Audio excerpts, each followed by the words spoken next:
निगत अब पिछला जो साल था यह हुकूमत का पहला साल, उसमें इंटरनेट स्लो हुआ, होता रहा, आज भी है, उससे इकॉनमी को कितना नुकसान हुआ है?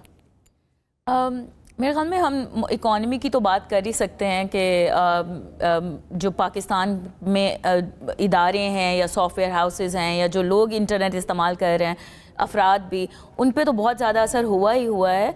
लेकिन जो इमेज एक फॉरेन इन्वेस्टर को गया है वो भी ये गया है कि ये ऐसी जगह नहीं है जहाँ पे इन्वेस्ट किया जा सके।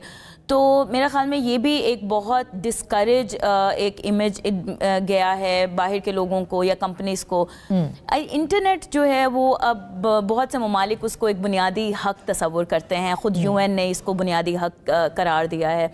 लेकिन जो हमने पिछले एक साल में देखा है, आप और मैं, हम लोग बहुत दफ़ा ऐसा हुआ है कि बग़ैर बताए अब तो व्हाट्सएप इस्तेमाल नहीं कर सकते। आप कोई ऑडियो वीडियो आपने भेजनी हो तो आपको होता है ये क्या हुआ है, अब सबको मालूम होता है कि कुछ ना कुछ हो रहा है लेकिन कोई ऐलान नहीं किया जाता। तो एक बहुत नॉर्मलाइज कर दिया गया है स्लो इंटरनेट को, या अब हमने अपनी तकदीर समझ ली कि स्लो इंटरनेट ही हमारे हिस्से में आना है। लेकिन आसमा इसका नुकसान ये हुआ है कि इस वक्त पूरी दुनिया जो है वो इंटरनेट, डिजिटलाइजेशन, इसके इर्द गिर्द जो इकोसिस्टम है उसको स्ट्रॉन्ग बनाने पे तुली हुई है। और अब ये वाली डिबेट तो बहुत पीछे रह गई। हम रफ्तार की बात करें, लोग एआई की बात करें। इस वक्त दुनिया की जो इकोनॉमीज हैं वो एआई की रेस में एक दूसरे को पीछे छोड़ने पे वो हैं। और हमारा तो पोटेंशियल है, उसके बावजूद इंटरनेट की वजह से हम अपने उस पोटेंशियल के ऊपर इकोनॉमी के हिसाब से नहीं जा पा रहे।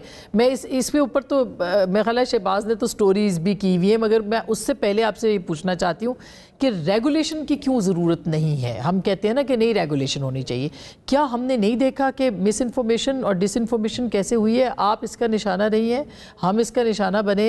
आपने नहीं देखा कि किस तरह से लोगों ने मैनिपुलेट किया है इसके ऊपर, किस तरह से झूठ फैलाया है, किस तरह से रियासती इदारों को, हुकूमती इदारों को, लोगों की जो पर्सनल लाइव्स हैं उसको नुकसान पहुँचाया? फिर क्यों रेगुलेशन नहीं होनी चाहिए?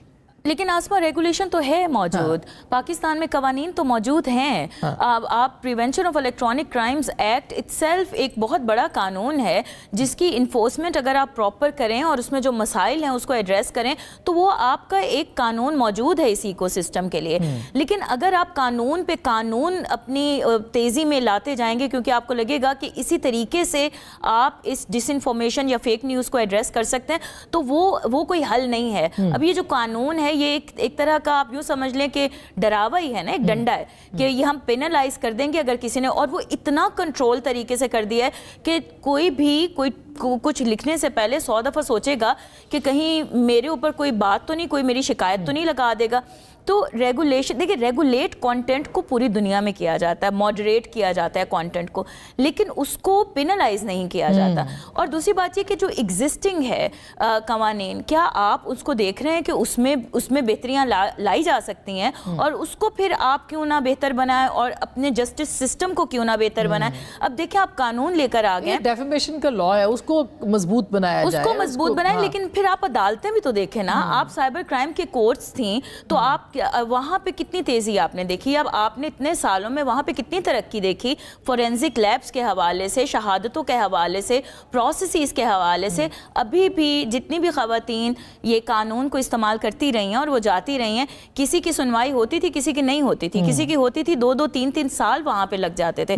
तो जो नौयत है डिसइंफॉर्मेशन या फेक न्यूज़ की, वो तो ऐसी है कि वो जिसके उसने कुछ उखाड़ना है तो वो कुछ घंटों में उखाड़ लेगा। सबसे बड़ा ब्लास्फेमी या तौहीन मजहब को इसके अंदर जो है वो इस्तेमाल किया जा सकता है और किया जा रहा है ऑलरेडी। इसके ऊपर जो है हम बात भी करते हैं इसमें, लेकिन इकोनॉमी कितनी मैटर करती है, जो डिजिटल इकोनॉमी है, और कितना नुकसान हुआ है हमें इसका? मैटर्स अ लॉट, इसमें तो कोई शक वाली बात ही नहीं ना। अब तो हर चीज़ आपकी डिजिटल होगी, आप बैंक नहीं जाते, आप कोई और, आप अपने बिजली के बिल नहीं आप जाते जमा करवाते फिजिकली, आप ऑनलाइन हर काम कर रहे हैं। आपकी हमारे जो बच्चे हैं जो फ्रीलांसर काम कर रहे हैं, वो पाकिस्तान में जॉब अपॉर्चुनिटीज़ नहीं है, वो बाहर दुनिया के लिए काम कर रहे हैं, उन्होंने जूम मीटिंग करनी, कनेक्टिविटी नहीं है। अगर कनेक्टिविटी है उसकी तो उसकी स्पीड इतनी स्लो है कि उसका जो उधर जो बंदा बैठा होता है कि भाई भाड़ में जाए, मैं बांग्लादेश जा रहा हूँ, वियतनाम जा रहा हूँ, इंडिया जा रहा हूँ, मैं पाकिस्तान नहीं आ रहा। इसकी इतने वर्स्ट इम्प्लीकेशंस हैं। और फिर इसमें آئرنی نہیں کہہ سکتے نا آپ ان کا پوٹینشیل کتنا ہے پاکستان کا جس کو نقصان پہنچ رہا ہے. پوٹینشیل تو میسو بلینز آف ڈالرز کا آپ اس کو اس طریقے سے کوانٹیفائی نہیں کر سکتے کیونکہ ہمارے پاس اس کی انڈیویجول انفارمیشن نہیں ہے. یہاں پہ جو آپ بات کر رہے تھے کہ ریگولیشنز کی ہے, ساتھ ساتھ اس پہ بہتر کمنٹ کر سکتے ہیں. جب 26ویں آئینی ترمیم ہوئی تھی تو یہ کہا گیا تھا کہ اسپیڈی جسٹس کے لیے ہمیں بہت ضروری ہے. جب فوجی عدالتوں کو بچوانا تھا ان سے کورٹ سے تو کہا گیا کہ نہیں, یہ نظام ابھی بھی ٹھیک نہیں, ہمیں فوجی عدالتوں سے فیصلہ چاہیے. تو یہ جو ٹارگیٹڈ چیزیں ہوتی ہیں نا, یہ کام کو خراب کرتی ہیں. ڈیجیٹل کے حوالے سے اگر آپ دیکھا جائے, prime minister of Pakistan, defence minister of Pakistan, deputy prime minister of Pakistan, finance ministry, every state organ جو ہے وہ وی پی این لگا کے ٹویٹر کا استعمال کر رہے ہیں. ایک ایسا ملک جس کے پاس ڈالرز نہیں ہے, ہم سب نے وی پی این جو اگر لگائے ہوئے ہیں, اگر ٹویٹر یوز کرتے اس کے بعد لگائے ہوئے ہیں, اگر لگائے ہوئے ہیں تو ہمارے پاس پیڈ ہیں تو باہر کسی کو پے کر رہے ہیں. مطلب کیسا نظام ہے, کیسا ملک ہے یہ؟ آپ اپنی جیب سے پیسہ دے رہے ہیں. اور اسی میں ایک ڈیجیٹل نیشن بل بھی ابھی منظور ہوا اس سال کے اندر. اگر کوئی اس کی اپنی اس کے اوپر تو ہم بات ہی نہیں کرتے. آپ میرا مائنڈ جو چینج کر سکتے ہیں وہ کام کر کے کر سکتے ہیں, آپ میرا مائنڈ مجھے دبا کے نہیں کر سکتے. یہ ایک بہت ہی سمپل فیکٹ ہے لائف کا, یہ ہم سب کی لائف کے اندر یہ چیز ہوتی ہے. یہ ہمیں سمجھ لینا چاہیے. کسی کا نیٹ بند کر کے, کسی کی سپیڈ سلو کر کے آپ اس کی سٹوری نہیں روک سکتے.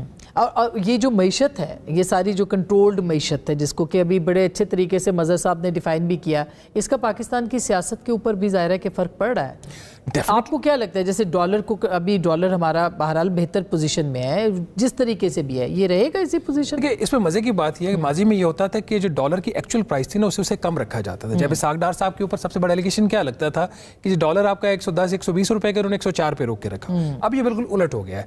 ڈالر کی جو اس وقت پرائس 278 روپے ہے, اس کی جو مارکیٹ کے جو فنڈامنٹلز ہیں, جو پاکستان کے ڈپٹی پرائم منسٹر کہتے ہیں اور کچھ انڈیپینڈنٹ انالسٹ کہتے ہیں, اس کی پرائس 235 سے 245 روپے کے درمیان ہے. اب یہاں پہ سوال یہ پیدا ہوتا ہے کہ ہم نے اس کو 278 کیوں رکھا ہوا ہے اور 235 حکومت کو کیوں اچھا نہیں لگتا؟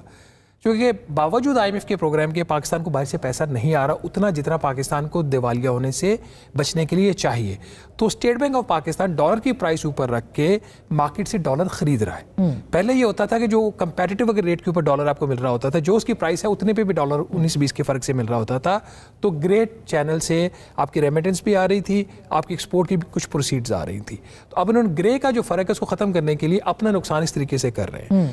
لیکن اسٹیٹ بینک آف پاکستان نے اس کا فائدہ یہ لیا کہ پچھلے ایک سال میں جنوری دسمبر 2024 کے عرصہ میں انہوں نے پاکستانی مارکیٹ سے 9 ارب ڈالر خریدا ہے.